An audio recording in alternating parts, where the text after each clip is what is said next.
Hi, folks. It's Dennis from Vicious Kitten Records, and today it is my great honour to welcome four very special guests who are dialing in from Melbourne and all the way from Nashville, Tennessee. We have with us MCCue, Janene Abbott, Sherry Rich, and Susan Shaw, who collectively make up the trailblazing reunited rock and roll outfit Girl Monstar.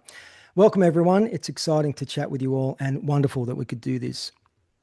Hi, Thank Dennis. you. So the Great to cat be here. Great. So the catalyst for our interview today is the release of your wonderful new album titled Grrr. But what's so special about this album is that it's the result of the band reuniting after 30 plus years apart. So for me, an obvious place to start is the band's reformation. But to preface that, it was Sunday, 24th of January, 1993, 33 years ago, when Girl Monster walked off the stage at the Melbourne Showgrounds for the final time after a 45-minute set at the second big day out. After the band split, you all go separate ways with no plans to revisit Girl Monster, but fast forward to 2025 and Girl Monster are back, which is incredibly exciting. It seems like the comeback happened quite organically and feels very, very natural, almost like it's meant to be. Yeah, we never really officially split up. We just took a break, and it ended up being 30 plus years break. And Janene, how did you reconnect with the band and what's it feel like to be back in Girl Monster again? Well, after the big day out, went off to uni and then went to the Northern Territory for a number of years from Central Australia to Groote Island and Arnhem Land, and anyway, back in Melbourne. And I think Sue contacted me on Messenger just Yeah. asking, am I interested? Am I keen to play some music? And that's kind of where it all started for me, being back with the gang. But you So just yeah, bought a new bass guitar, getting back into music before yeah, sort of thing. yeah. Great. So I mean, I had dragged a bass guitar all over the Northern Territory Oh, great. and various other guitars, but it was I just wanted to get back into it in a more serious way. So it all, yeah. Out of curiosity, post Girl Monster, did you join any other bands or? I was in a band in Geelong for a little while, played a couple of shows, Barwon Club and that. And then, kind of that came to an end and kind of moved on with other aspects of life, I guess. Okay. Yeah. Fans of Australian music may be familiar with Sherry Ann and Sue's backgrounds, but when and how did you first pick up the bass? Um, I guess like a lot of people, you have your high school kind of garage punk band with your friends. I think that's where it started. Okay. Yeah. Okay. And was that something you'd always been drawn to, or did it happen by chance picking up the Uh, bass guitar?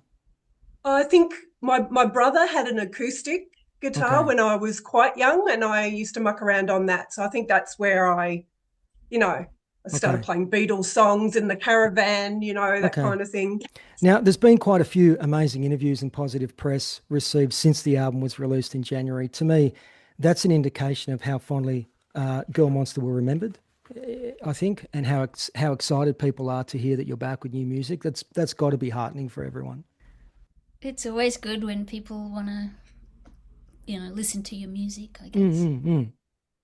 Well, for me, it is pleasing to see the band's name out there again because I was always surprised that after the band's demise, apart from the occasional mention of Girl Monster in articles about Sherry and Ann, it seemed like the band was largely forgotten. So for me, this renewed recognition is long overdue and most welcome. So Sherry, back in 1992, and on a fan club questionnaire, you were asked your favorite Girl Monster song, to which you replied, "Those yet to be written," which in hindsight now seems quite prophetic. So Oh, who knew? Who knew? spooky. Now, the first two singles off the new album, Blue Cats with Green Eyes, and the follow up, Hate Train, which is a fantastic song to open the album, by the way. It's immediate and very much hooks the listener in. How did Hate Train come about? Um, so my sister-in-law, Roz Zimmerman, lives in Boston and she's a poet. And we were talking about protest songs. and that we need, now really is the time for artists to take action if they feel that that's what what they want to do. So she sent me a bunch of poems that she had written with her poetry group, an all-female poetry group, and from those lyrics, pieced together Hate Train. Okay. Just, emails back and forth. And I'd been mucking around with that riff that's kind of loosely inspired by These Boots Are Made for Walking on my guitar. Yeah.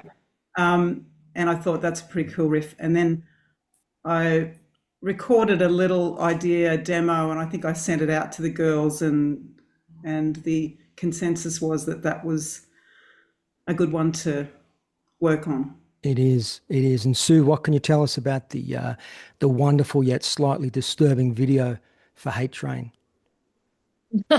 Look, when the idea was proposed, I thought it was fantastic. Love something creepy. It makes it very memorable. And it was really fun to put on the masks and kind of go anonymous as a creepy man for an evening out on the train. It was kind of good. We got some interesting reactions, and I think it came out really well. It did. Now, I must make mention of the striking cover art on the new album, which has generated a lot of positive comments. We can see that. The hand-drawn design of Griselda, I think she's called, is courtesy of Melbourne artist Neril Walker, and is absolutely incredible and suits the album and songs so well. I mean, if I saw that in a music store, I would pick it up just on the cover alone. So yeah, it's very striking. It's good. Janene, do you know how that came about? I think you attended one of Neril's exhibits, if I'm not mistaken. Oh, we met up at an art show in Brunswick, and met Neril that night. And I think Sue might have known Neril previously. Yeah, I've been friends with Neril for quite a while. Yeah. Okay. Yeah, and it's just perfect. Really. Yeah, it does. Yeah, perfect match, I reckon. Onto the album, I am keen to ask both Sherry and Anne, as songwriters who write individually for your own solo projects, was it cathartic to write together? And I guess once you decided to reunite and record new material, was your songwriting approach different to how you might write on solo projects? Anne, you go. Oh, well, I always thought that it was a shame we never wrote together in Girl Monstar, and I think we might have if had we kept going. Because, well, when I joined, Sherry was a lot more experienced as a songwriter than I was. I was more like the kind of music I was making up was banging my strings against the pickups and recording it on a cassette and then playing over the top. It was like experimental music. So I wasn't really writing anything structured like that. And when I joined Girl Monstar, we were playing more like classic structures, verse, chorus, bridge, etc. So, I was the newbie in that department. Sue had been in bands before and all that. So, it took me a while to get into the swing of songwriting, and then we split up, and then I started writing my own songs, blah, blah, and so it was quite natural, actually, to write with Sherry. It was a very easy process. She would send an idea, or I would, and then we just swap ideas, and we're both experienced co-writers now, too. We've both done a lot of co-writing and collaborating with other people on songwriting. So, so it happened pretty naturally, I thought. Sherry may disagree. She may say it was a horrible process, a tormenting and torturous process. I don't know. Not at all. But yeah, I agree with Anne. I think when we were in Girl Monstar, we were both, I wasn't that experienced in co-writing. So when we'd bring songs to the rehearsal room and we'd sort of keep them to ourselves, I guess. We didn't really jam a lot and collaborate on songwriting. So it's been great to do that more this time around. Really fun. And it was always something I felt like that we missed out on back then. And it's been really fun also, the four of us collaborating on Mohawk Wig, which started off as a true story experienced by Sue. Absolutely true, every word. I've got a question about that, Sue. You want to go for it now and tell us what Mohawk Wig is about? Okay, all right. So I attended the Sex Pistols reunion, the non-Johnny Rotten one, which would have been great because, Steve Jones and Paul Cook together is like beautiful. They're what I love to hear in the band. Anyway, I was there with my husband and my youngest son, and there were these two guys nearby wearing plastic mohawks. Like they were guys in their 60s or something. That's kind of stupid, but they were just being really obnoxious as well. Everyone's sort of avoiding them because they're just being loud. Ooh. Anyway, Tony went to get a drink and I was momentarily alone, and one of them comes up to me and goes, "Oh, what song do you think they're going to play first?" Huh? And I kind of didn't want to engage with him because he's obnoxious. He's wearing a bloody plastic wig. And I went, "Oh, I don't know." He goes, "Do you even know any of their songs?" And I go, "Fuck off, you dickhead. At least I'm not wearing a fucking plastic mohawk." And then, as if that should have been the end of it, he goes, "Whoa," like I'm turned on because you're being feisty. "Oh, I like it. I like it." I'm going, "Fuck off." And he moved away, and I'm just sort of seething, thinking, right, I know what's going to happen. As soon as the music starts, everyone's going to start jumping up and down. It's going to be a bit chaotic. That's when I can get my revenge. So sure enough, I knew it. Started up, everyone's jumping. I jump over, grab this wig, throw it into the mosh pit, and for the rest of the night, it was like bouncing up and down, people putting it on. And I felt really good. And my son said, "Oh, in the mosh pit, how when people fall down or something, everyone picks them up." He goes, "Those two guys with the plastic wigs, no one was picking them up." When I read the story, I did make a note for this interview, and I just thought, besides being pathetic, that wearing a mohawk wig on so many levels, it isn't rebellion, it's just cosplay, isn't it? And obviously they have no clue of the rock and roll dues you've paid. But, anyway. No, but it's just like you can't be more of a dickhead in every way. That guy was just like, wow, he's it. Yeah. Interesting. It's a great story.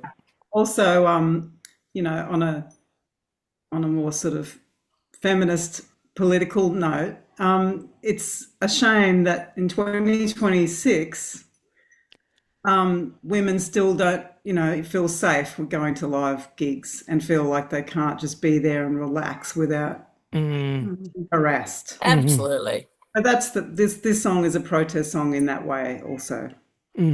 Yeah.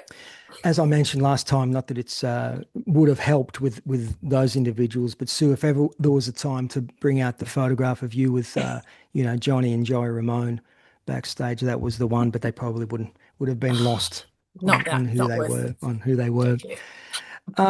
Second song on the new album is the very rockin' and thumping track called "Control Babe," which I absolutely love. Great lyrics. "I'll rock and roll you, body and soul you." And this is one of yours, isn't it? Yeah. Can you elaborate? Well, Sherry was saying, "Have you got any ideas?" And I went back through some hard drives, and I found this one probably from a long time ago when I was still drinking and whatnot, and it was obviously from a late night session. I used to stay up all night and record, and I had my little studio here and stuff, and just make up stuff, and I played that one, and she goes, "Yeah, that'll turn into something." And it's kind of, this is may shock some people, I don't know. It's sort of inspired by Jimmy Page, and when he kept that girl locked up in that hotel room, that 13-year-old girl. Yeah. And that's really what it's about. Okay. It's about his control. She was in a hotel room with 2 bodyguards on the outside and couldn't leave for days and days. So it's about that, really. Well, it's a great song. It's a great song. It keeps the flow of the album going. But just going to drift back to a couple of questions. So did any of you feel that maybe the band had unfinished business? I know you alluded to that before, and finishing up in 93. I mean, have you ever reflected on that time period? Because from a fan's perspective, there was some very strong material being written in 92, tracks such as If Only You Knew, Invincible, I Still Want You, and Mystery. And going on from that, do you think those songs are indicative of the direction the band might have headed in had you stayed together in 93? Well, I particularly liked If Only You Knew and where we were going with that one, and I thought it sounded really cool. And I thought, yes, we're getting our own sound. Like I felt like not that we didn't have it, but we were evolving again, you know. And I felt like we were better than ever when we finished, you know, as a band. And so yeah. Well, I'm looking over some of the history, and not a lot of people mention just how seamlessly Janene fitted into the band. I think it was just like a natural fit when you joined in late 91. It was just like, wow, they're off and running. There was it never got mentioned in the press back then, but that was my take on it. And I'm sure others felt the same too. I should interject here and say it wasn't that seamless for the rest of us. we had to audition other bass players. And do you remember much of that process? Yeah, I don't remember we had to audition other anyone else really. Me either. No, I remember all agreeing on Janene. That's all I remember. Yeah, so when Janene came, it was like, yay! Hallelujah! No choice. Yeah. Well, it was in hindsight, you know, it was meant to be, no doubt. But yeah, I think it gave a different groove, you know, to the band. Yeah, agreed. It was good. We just mentioned Mohawk Wig, on which you all get a co-write. Anne and Sherry are both prolific writers, but I do want to ask maybe yourself, Janene, if songwriting was something you'd explored before when you first joined the band. Is it something that appeals to you now? I've always found it like super challenging. Like it just, I found it difficult. I think in the course of being a musician, I have mucked around and created a few songs, but it's just for my own kind of exploration. It never really went, just something personal. With Mohawk Wig, it was, putting the lyrics together is where I had an opportunity there to, contribute. So, yeah. And what about singing? Did you ever think you had a strong enough voice to take lead vocals on a song? Because Girl Monstar with Damien, another thing which separated the band from others with it, all four of you could sing. Just probably never stepped in that role. Okay. I don't know. My voice would be for other people to judge. I don't know. You can sing. Great. And what about I did you, some Sue? backup, in a few tracks, Sue, I know you. I'm asking you, Sue, about co-writing songs or writing songs. You know, We Are the Wet Ones comes to mind, which you co-wrote. Yeah. Which is a fan, and No Good Boyo as well. That's right. I was 17. Yep. They still stand the test of time. Wow. Oh yeah. So, do you enjoy that aspect of songwriting? Oh, look, when I was a teenager, it was like, oh, we're a band, we've got to get songs, so I'll just do it. But honestly, I much prefer just being a drummer, playing live. It's uncomplicated. It's like the creativity is selling the song in the moment. That's what I love the most. So I find it a bit torturous, thinking about reworking things and stuff. It's not my bag. Okay. It's great. Sherry, there's a song on here called Rats, They're Keeping You Up. Can you elaborate on that one? Well, it's a metaphor. Look, it's based on having rats in my ceiling of my house. Unfortunately, scratching, but it's also a metaphor for having, I've got a family member who has drug dependency issues, and they've been in and out of my house, and it's really, the song is very angry, and it's about those feelings. It's me processing those feelings of frustration of having somebody in the house that you love, but you hate them at the same time. Mm-hmm. That's very therapeutic that you can put it into a song. Yeah, for sure. Now, there is a wonderful song on the new album written by yourself, Anne, called Soul Position, which I encourage listeners to seek out. What instruments were played on that track? And is that a wah-type keyboard that kicks in early in the song Uh, on Soul Position? yes. Well, let's see. Yeah, I was mucking around with the keyboard, definitely. Mm-hmm. So I've got some different sounds there of keyboard sounds, and the song is about I imagine this switch that you've got soul or you haven't got soul, meaning you've lost your soul or you've still got your soul.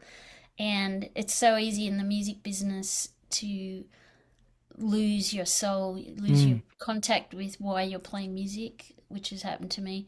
And I got really burned out, and it was like, what kind of music do I want to play anyway? It's like, what am I doing? And I got so off track. I was off kilter, you know? And that's why I imagine this switch, like you got to pull the switch back to the soul position. Why am I I'm playing because I love music, which is it can be a struggle sometimes if you're trying to make your whole living out of music. It's a lot of pressure, and it can take the fun out of it completely. And so that's where I found myself a few years ago, and had to crawl my way back to where I am today. And interestingly enough, the Girl Monstar album came out not long after your solo album as well. So after a long period of time, you've had two releases follow each other quite quickly, which is great. Yeah, I know. And I recently learned that you used your 79 beloved 79 Les Paul to record the new album, the same guitar you used back in Girl Monstar. And I think that's a really nice connection, besides being pretty cool as well. Yeah, I remember buying that guitar, and I bought a beautiful Marshall quad box and head, which I sold. It was so beautiful. It was really the best one I'd ever heard. But I kept my Les Paul. I've taken it all over the world with me, Vietnam, etc. But I stopped playing it so heavy. I couldn't play it anymore at live, and I put it away for probably 15, 20 years. And I think it was Girl Monstar, the idea of playing Girl Monstar, that made me think I should get that back out again and start playing it. And Great. So I got it out, and I haven't put it away again. I won't put it away again. It's a beautiful. Wonderful. Yeah, from a fan's perspective, it's great that all ties in. Yeah. Fingers crossed there will be some live shows later this year, and I just unearthed this live set from 1992. I hope everyone can see. Hey. So it's got me thinking, what songs off the new album would definitely slot into the set list? Too early to say for future shows from the new album? I think all of them. Do them all. All of them? All of them. Yeah. I'm out a Mohawk Wig, I'm out a lot at gigs and playing a lot. Everyone's saying, "So when Girl Monstar playing? When's Girl Monstar playing?" I was like, I don't know. I'm ready to go. That's good, Sue. That they're that's encouraging. Constantly. That's really good. Yeah. I would ask which songs from the past would be likely to include, because I don't think a lot of them would survive. I mean, I don't know how many would survive. You know what I mean? Yeah, there's quite a few that I just think of as they're sort of the start of my songwriting, and they're very sort of immature lyrics. I mean, songs like Man Eater and even Teenage Dinosaur, I'd probably. Oh no, it's a classic. Okay, maybe not Teenage Dinosaur, but Man Eater, some of them have got lyrics in it that I cringe at now, and I just go, maybe not that. But, they could be changed, I guess, to be. Yeah. You're a Suck. You're a Suck. That's got to be played live. That hasn't been brought out for a while. Yeah. That's a classic. No, it's a classic. It's eternal. The Doing words it for money. I still better relevant. stop, otherwise I can't I go all like doing fanboy. it I've for got to keep money. it I to wanna I wanna look at that one for sure.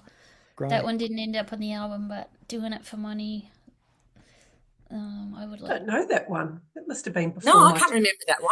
I No. just sent. Yeah, I just Doing it for money or we not at have all. Oh, we yeah, have yeah. we have footage of Janine and Sue playing that song. So It's Really? it's unforgettable. really. uh, No, but we didn't put it on the album or anything, so we just stopped playing it.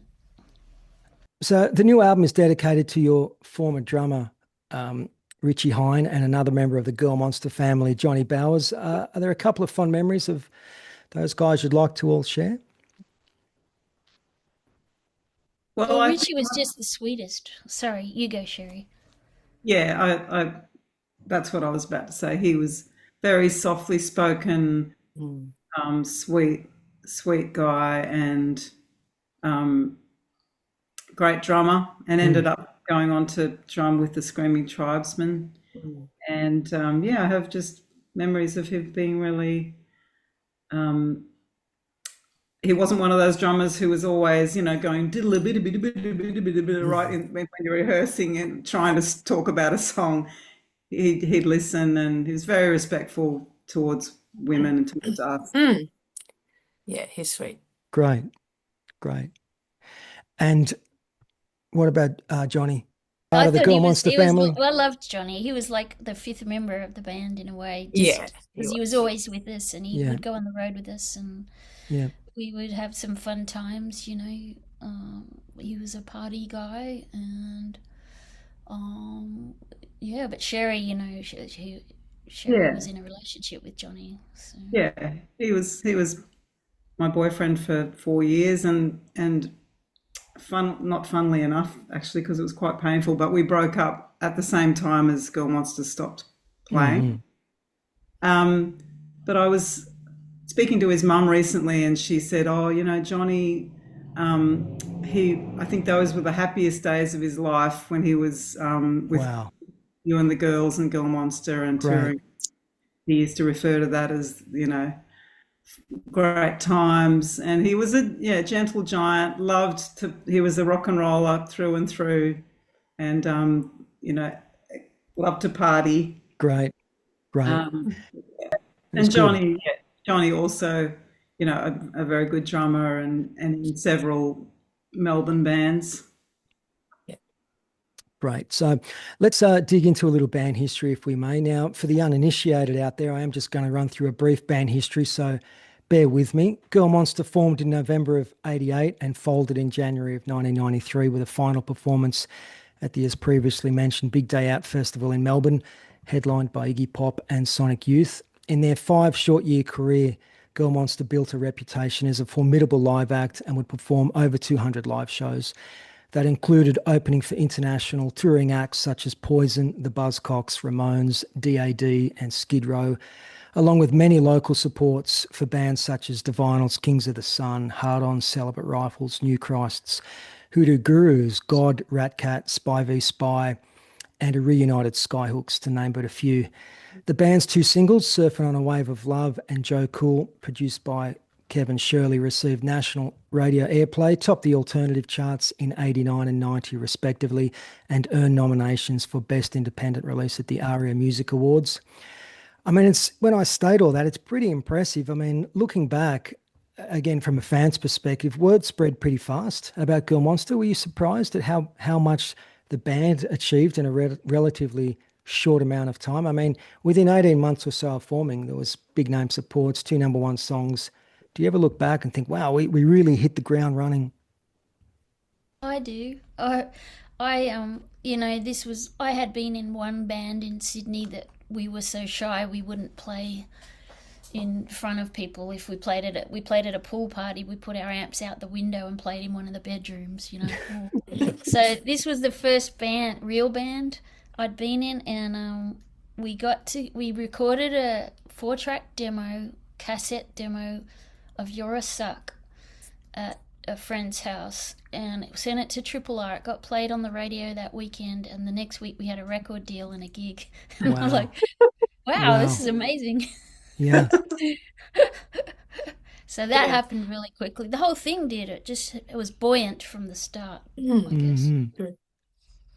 What else was on that demo besides That was it. We only just the one really track? just did Was the there a one Hanoi track. Rocks cover? There was a song Don't You Ever Leave Me? Oh, somebody you sent should me. know. Actually, Richie Hines' sister sent me the cassettes. Saw that. Yeah. Yeah. So there's a song on it. So it was Yorosaka and something else called There was Feel. the You I don't Need even know Us? what is that? No, Oh, it you wasn't You need Need Us. us. Okay, We I'll have recorded I to. don't that think though. so. I don't know. I'll have to have another look. There's a picture of it on Instagram Mm. page, and You anybody's watching this, need go to our us. Instagram and You YouTube need us. channels.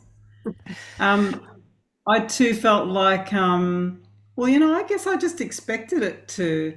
I knew that we were good, and Yeah, I don't think I was surprised when it happened like that because I just expected confident. I expect good things to happen.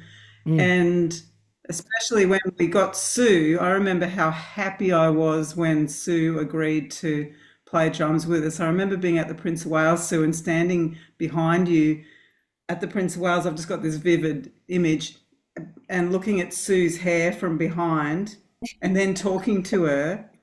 And then I just remember then Sue saying, yeah, yeah, I'll play in your band. I was just like, oh my God.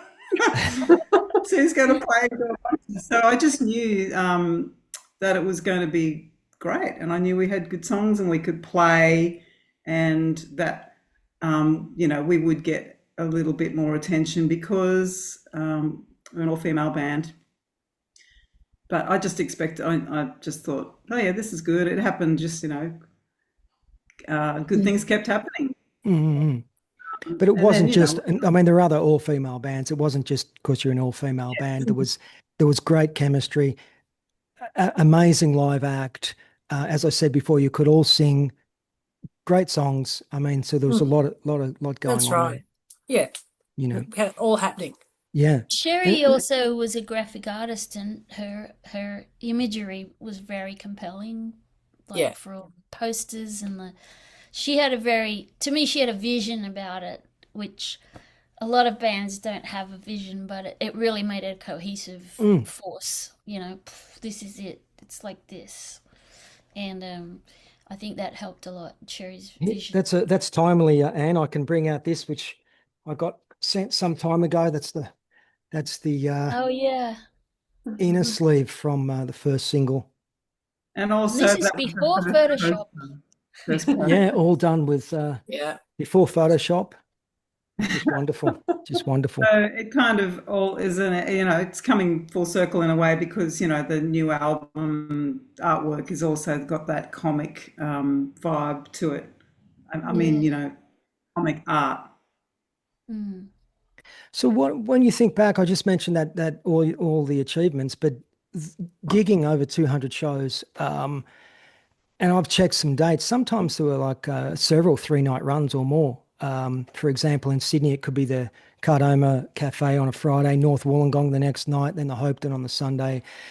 Sometimes 2 gigs in a night. Or in Melbourne, Thursday at the Albion Charles Hotel, Friday at the club in Collingwood, and then Saturday night at the Sandown Park Hotel. I mean, all that gigging makes for a killer live band, right? Yeah. I mean, Remember that and time in Brisbane, Sue, we played 3 gigs one night? Not Like really. we went from here to here and to here, and you were Right. going, "Oh my God, my arms."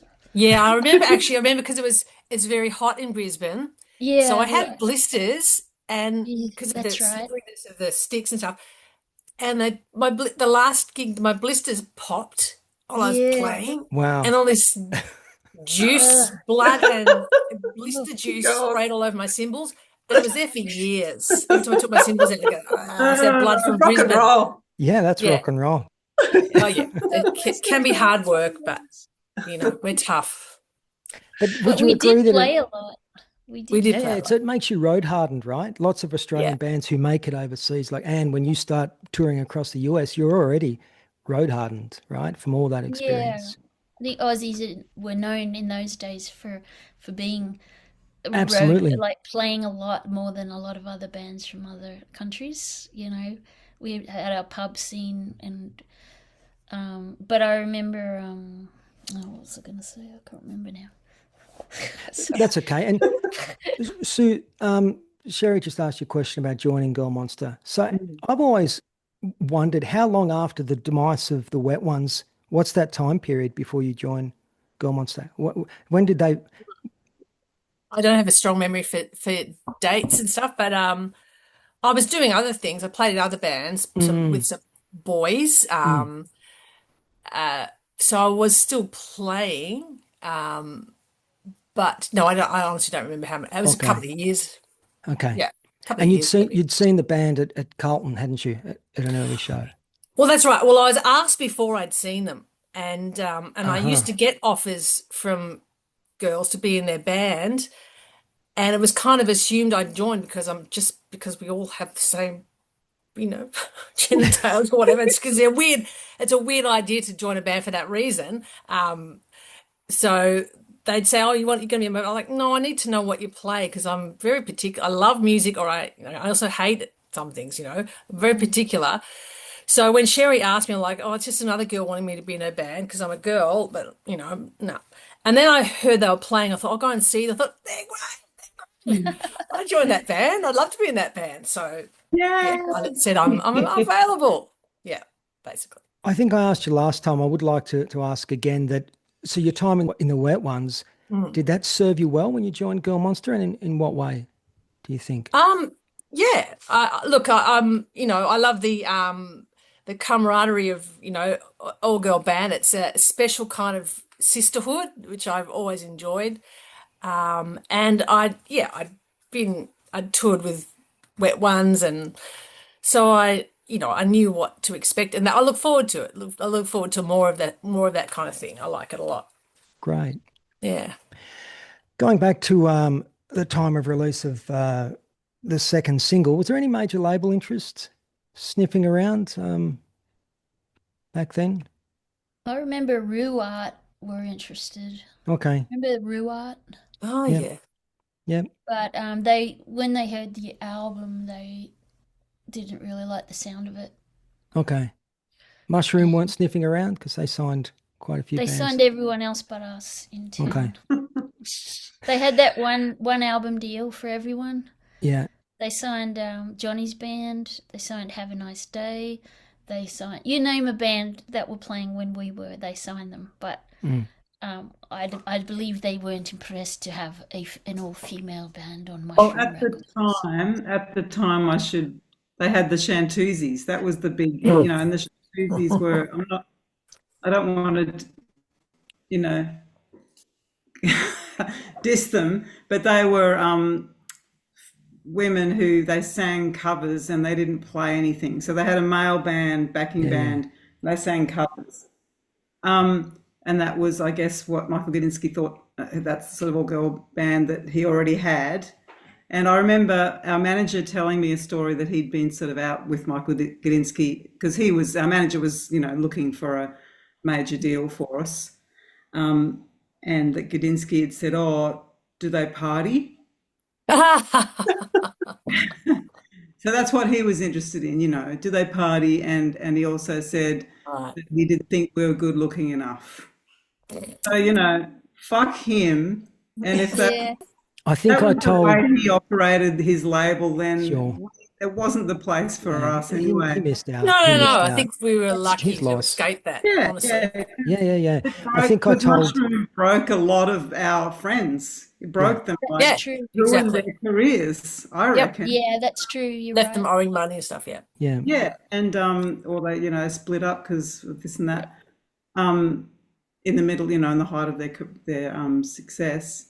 So I think we dodged a bullet there. But I looking back, I sort of feel like we were an independent band, and we should have just instead of sort of aiming to get a major label, that wasn't what we should have been doing. We should have been just being an independent band. And although it was these days, it's kind of everything's set up more to be an independent band successfully. Back then, it wasn't really.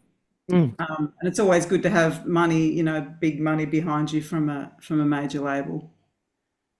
But yeah, A lot of the other bands, like a lot of bands, would go to England and like London, like the Go Betweens or Nick Cave or whoever. I Or wonder, we LA. never thought about doing that, did we?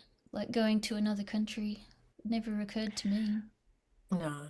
I read there was interest from that German label Normal. Was that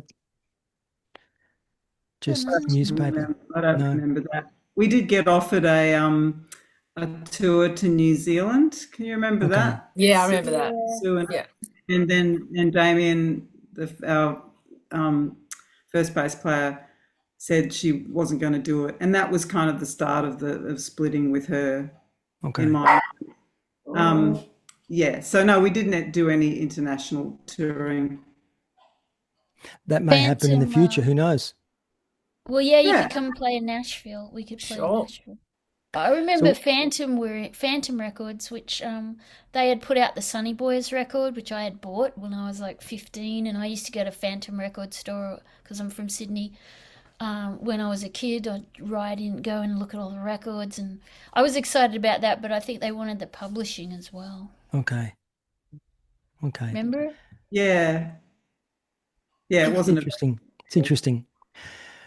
I'm going to switch back while we're at that time period. The second single, Joe Cool, backed with Egomaniac. Sherry, when you were composing Joe Cool, were you aware, as it was being penned, that it had something kind of special? I mean, a song that would resonate with a lot of people. Did you feel any pressure after, the success of Surfing? No, I don't remember feeling pressure ever Mm, in Girl Monster or any of okay. my. I don't really work that way. Okay.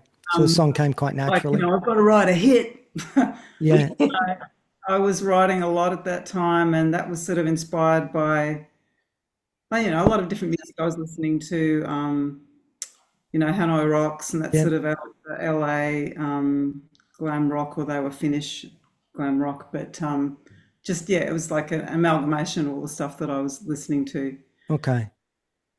Yeah. And Anne, the B-side, your first appearance with Egomaniac. Do Yeah. you remember when you came up with that riff, very infectious riff, which anyone who saw Girl Monster live would stick in their head in the nicest way possible? Do you remember how that riff came for Egomaniac? Yes. Okay. It's a very Beatles. It's a variation on a Beatles riff. Okay. And so yeah, I love those Beatles songs from that where they weren't on any albums. They were all singles. I'm trying to think of one, Day Tripper and Ticket to Ride. Hmm. Record. There were a lot of songs with these cool, incredible riffs. So I was trying to write a song like that. Okay. Yeah. A couple more questions about the past, and then I'll get back to the present. But the debut album on Stereo Delicio finally comes out in 1992. I haven't got my props here. There we go. Featuring many of the band's well-known songs, but didn't really capture the band's powerful live sound, in my opinion, which was such a key ingredient to Girl Monster's appeal. With all that you've done since that release, how do you look back on Stereo Delicio? And do you think if one day, you may be able to remix and remaster it? Yeah, I feel like yeah, it was a pretty disappointing experience for all of Mm, us. It took a long time. The Oh, producer we really wanted to work with wasn't available. So I remember interviewing producers for it, and we chose the wrong person. It was pretty excruciating recording it it was with all the, excruciating. okay. Yeah. and it actually made me dislike the recording studio for quite a few Yeah. years after that. Okay. Me too. It was Me pretty too. traumatic, actually.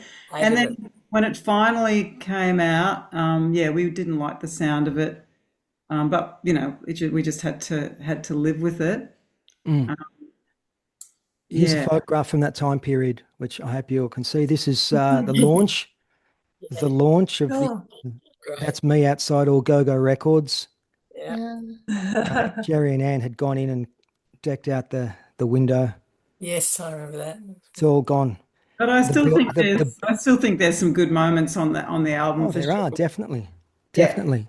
it would be And there great was if a we could remix it somehow. Hmm. there was a video single as well, or a video released, Higher Than High. Janene, you were there for that. What are your memories of Yes. filming Higher Than High?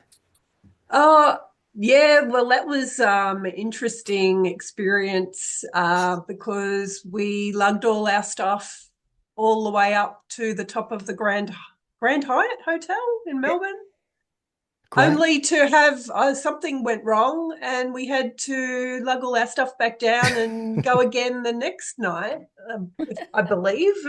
Is that about something broke? A camera or something? Yeah. Anyway, So it was filmed over like 2 or 3 days, was it? Because yeah. So part of it was on the top of the hotel, and then the other part, is it up in Heidelberg? I think we drove up there. in the The bush. other part was in a swamp. It was the Okay. next morning though. Lose We the had to night. keep we had to keep our makeup and clothes on, and we had to go the next Yeah, morning. it was meant to be a woodland forest nighttime thing, but it was like sun's coming up. We went up Yeah. for 20 hours.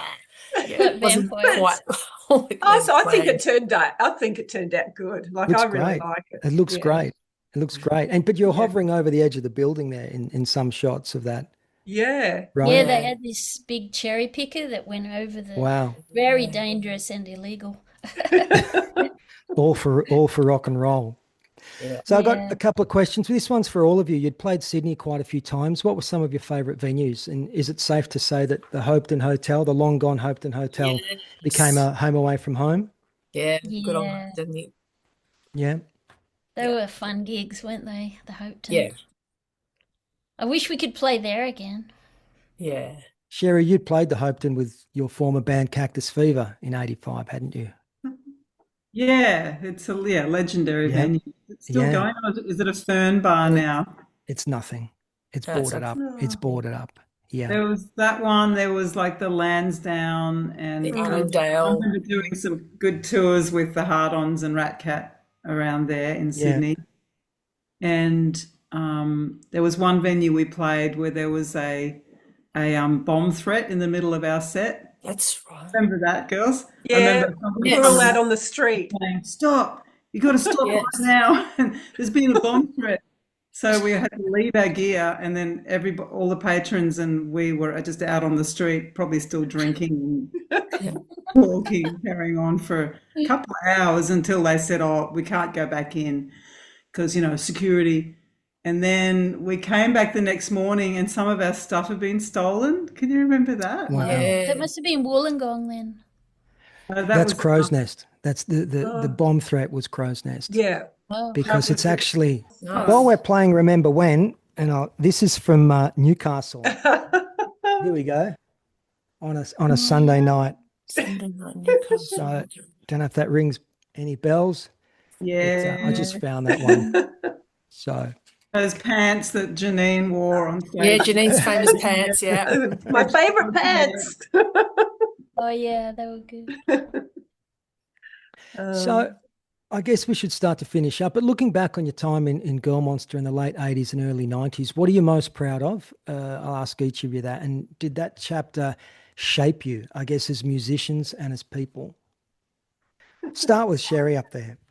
Top What am I most proud of? Well, I'm proud of our musical output, and I think we achieved a hell of a lot. Yeah. We were trailblazing in the fact that we were the first all-female band to gain a national profile Mm. from our success in the charts and touring. So that's what I'm most proud of. And also the relationships I've formed with these Yeah. girls, that enduring, and that's the beautiful thing. Great. What about you, Susan? Yeah, it's I'm proud of just still being here. That I personally, I've started when I was 17 and had 3 kids, and I've been in bands since then, and I haven't ever stopped, and I wouldn't consider stopping for any reason. It's a new frontier, becoming this age, and still loving rock and roll, still playing live. I think it's something to be proud of. I'm proud of it. But the experience has made me strong, having to experience what we did, but also having the support of your band members, it gives you sort of strength and resilience for life in general, I think. I think playing in a band does. It gives you, teamwork and support, but also you don't sweat the small stuff. The show must go on kind of thing. And that's an attitude you take with you into your day job, your family life, and you just get on with it. That's what I've gained from it, I think. Great. Well said. Janene, what about yourself? You had a fun year in 1992.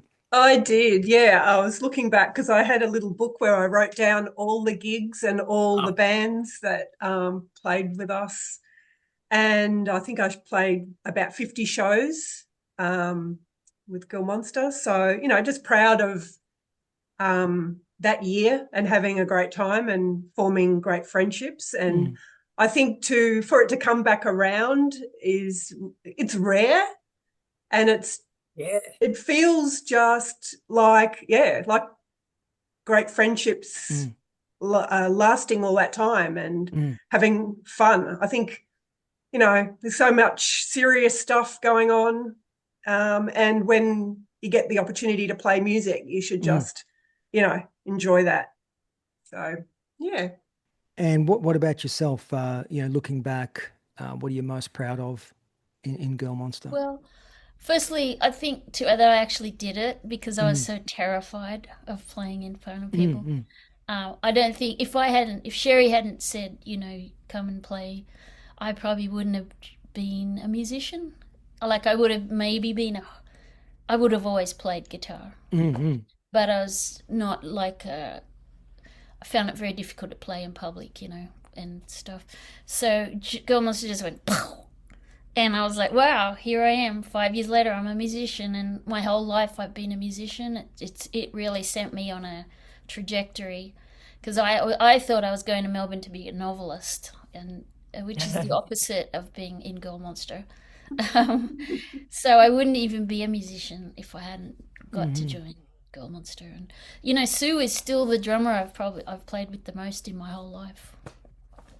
Because, I don't really I've never been able to have a band play that many, the same band play that many shows. Okay. It's crazy when you think about it. One more. This is going to make you think. So if 1992 Girl Monstar met 2026 Girl Monstar, what would they admire about each other? I think they'd be blown away, actually. I would have been. I think the album we made is really fantastic. The songs, the playing, the fact that we're still a very natural connection, even though all the different experiences we've gone through. And yeah, just the fact that we're still playing, still alive. Sherry's gone, but well, we just touched on the new album. Were there any tracks which didn't make the album? Possibly that they'll be everything. Yeah. I mean, nothing that was recorded. Well, actually, you did a version of You're a Suck, which I haven't heard yet. So. Okay, maybe that will see the light of day, in some form, maybe a video or something. And Sherry, Janene, and Susan, we better wrap this up. But in closing, may I reiterate again how exciting it is that Girl Monstar are back, reignited and reunited, roaring back with Grrr, a defiant 10-track rock and roll powerhouse, which I encourage everyone watching this interview to hunt down because it really is something quite special. So a big congratulations to you all on the new album. It's absolutely fantastic. Thanks, Dennis. But Dennis, you really need to say "grr" with more. I know. Come on, try again. Do it again. And Sherry, now I'm laughing now. You can't girlmonster.bandcamp.com. That is the place you can head to purchase the album. And if you wish to contact the band, Girl Monstar Facebook and Instagram pages as well. And I will put links to those pages in the show notes. Thank you all very much for your time today, and good luck with the new album and the year ahead. Fingers crossed for some live shows as well. Yeah. Thanks, Dennis. Thank you. Thank you.